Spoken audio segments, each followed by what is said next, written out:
दोस्तों नमस्कार। क्या केंद्रीय कर्मचारियों ने और पेंशन भोगियों ने यह तय कर लिया है कि 2024 से पहले ही चुनाव हो जाएगा? क्योंकि जिस हिसाब से देश भर में रैलियां निकल रही हैं और जो नाराजगी आपको सोशल मीडिया पर दिखाई दे रही होगी, और अगर आपके आसपास के इलाकों में भी जितने भी केंद्रीय कर्मचारी या पेंशन भोगी होंगे उनसे आप चर्चा करेंगे तो आपको पता चल जाएगा कि 2024 का चुनाव हो तो नहीं गया कहीं। क्या इन सभी केंद्रीय कर्मचारी और पेंशन भोगियों ने अपनी सरकार को चुन लिया है? आज इसी मुद्दे पर बात करेंगे कि केंद्रीय कर्मचारी और पेंशन भोगियों ने क्या अपनी सरकार चुन ली है, क्योंकि स्थितियां कुछ ऐसा ही बयान कर रही हैं। जनता ने कहीं ना कहीं तो चुन लिया है कि इस बार की सरकार कोई और होने वाली है, लेकिन हम जनता की सरकार के बारे में बात नहीं करेंगे। हम बात करेंगे केंद्रीय कर्मचारी और पेंशन भोगियों की जो चुनी हुई सरकार है या चुनी जाने वाली सरकार है, इन सब मुद्दों पर आज बात करेंगे।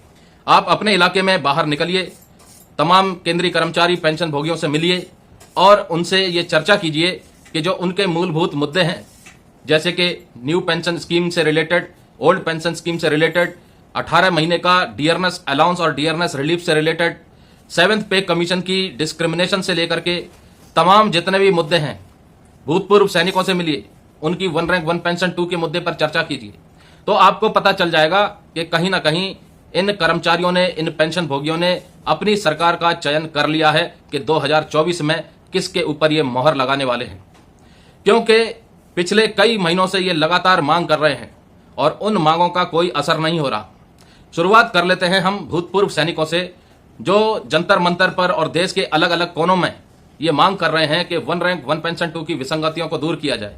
वास्तविक वन रैंक वन पेंशन की मांग किन लोगों के लिए थी और किन लोगों ने वन रैंक वन पेंशन 2 के पैसे का पूरा लाभ उठा लिया, और क्यों ये मुद्दा सुप्रीम कोर्ट तक गया? जिस मुद्दे को सरकार को हल करना चाहिए था, अब केंद्र सरकार के हों, चाहे आम जनता के हों, चाहे कहीं के भी मुद्दे हों, अब जो मुद्दे केंद्र सरकार के हैं वो मुद्दे अब सुप्रीम कोर्ट हल कर रहा है। ये नौबत आ चुकी है। वन रैंक वन पेंशन 2 में आपको यही देखने को मिला था। पहले तो सरकार वन रैंक वन पेंशन 2 का एरियर एक मुश्त किस्त में नहीं दे रही थी। सुप्रीम कोर्ट ने फिर आदेश दिया कि एक मुश्त किस्त में दिया जाएगा, बावजूद उसके 4 अलग किस्तों में देने का जो लेटर था वो जारी किया गया। फिर मामला सुप्रीम कोर्ट में गया और वहां सीलबंद लिफाफे जैसी पेशकश की जाने लगी, जिसको सुप्रीम कोर्ट ने लेने से मना कर दिया और उसके ऊपर कड़ी टिप्पणी दी और सरकार को भी कहीं ना कहीं फटकार लगाई।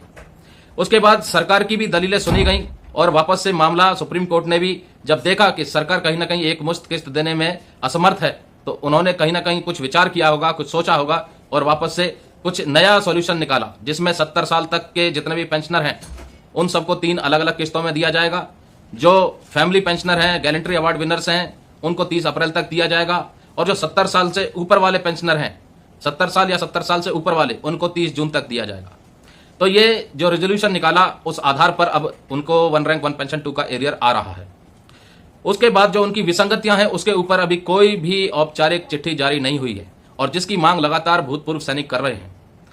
अब बात कर लीजिए ओल्ड पेंशन स्कीम की। हमने कई वीडियो में इसके ऊपर चर्चा भी की है कि देश में जो मांग उठ रही है केंद्रीय कर्मचारियों की, वो मांग उठ रही है कि उनको ओल्ड पेंशन स्कीम चाहिए, क्योंकि जब वो रिटायर होंगे 60 साल के बाद उनके पास दूसरा कोई कैरियर ऑप्शन नहीं होगा, क्योंकि 60 साल के बाद उनको कोई दूसरी नौकरी शायद ही मिलेगी उस वक्त। तो 60 साल के बाद वो क्या खाएंगे? उस वक्त वो पेंशन ही उनका एक बहुत बड़ा सहारा होती है, जिसको कहीं ना कहीं छीन लिया गया है और जिसकी मांग लगातार उठ रही है। तो केंद्र सरकार के कर्मचारी और पेंशन भोगी आज भी अपने मुद्दों के लिए इंतजार कर रहे हैं कि उनके मुद्दे सरकार संज्ञान में ले और उनके ऊपर कोई ऐसा फैसला ले जिससे कि नुकसान किसी का ना हो, ना सरकार का, ना केंद्रीय कर्मचारी और पेंशन भोगियों का। पिछले 10 साल का रिकॉर्ड आप उठा के देख लीजिए। रेलवे की senior citizen ex serviceman welfare society ने एक चिट्ठी लिखी है, जिसमें पूरी तरह से उन्होंने पिछले 10 साल के आंकड़े दिए हैं कि देश की पर कैपिटा इनकम 111% बढ़ी है, उसके मुकाबले में केंद्रीय कर्मचारी और पेंशन भोगियों की इनकम मात्र 42% बढ़ी है। और उन्होंने इस चीज का पूरा हवाला दिया, जिसके बाद उन्होंने यह भी बताया कि 8वें वेतन आयोग की जो कमेटी का गठन है उसको जल्दी से जल्दी कर दिया जाए, ताकि केंद्रीय कर्मचारी और पेंशन भोगियों को टाइम से उनका बढ़ा हुआ पेमेंट, सैलरी, अलाउंसेस मिल सके। तो क्या ये चीजें अब होंगी या नहीं होंगी? क्योंकि पे कमीशन का गठन करने के बाद भी कमीशन को कम से कम 2 साल का वक्त तो चाहिए ही चाहिए उस पॉलिसी को फ्रेम करने के लिए, क्योंकि छोटा मोटा मुद्दा तो है नहीं। अभी तक ये जिक्र नहीं हुआ है कि पे कमीशन बैठेगा या नहीं बैठेगा। अभी तक ये जिक्र नहीं हुआ है कि ओल्ड पेंशन स्कीम को बहाल किया जाएगा या नहीं किया जाएगा। अभी तक ये जिक्र नहीं हुआ है कि वन रैंक वन पेंशन 2 की विसंगतियों को दूर किया जाएगा या नहीं किया जाएगा। अभी तक ये जिक्र नहीं हुआ है कि मिलिट्री सर्विस पे को बराबर करने की जो मांग चल रही है उसके ऊपर कुछ औपचारिक ऐलान किया जाएगा या नहीं किया जाएगा।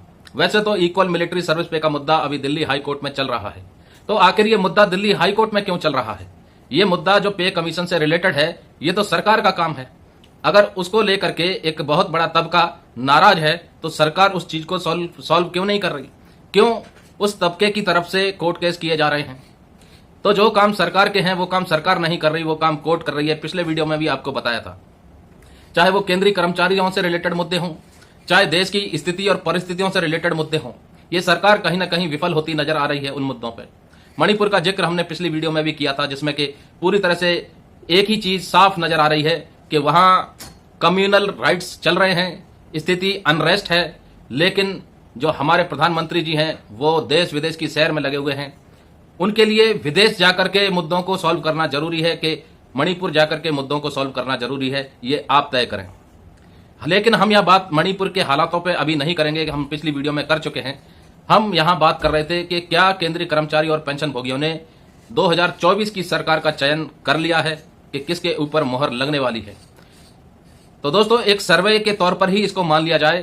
कमेंट करके जरूर बताइएगा कि क्या 2024 में आप वापस से बीजेपी की पार्टी चाहते हैं या फिर कोई और दल चाहते हैं। जय हिंद, जय भारत।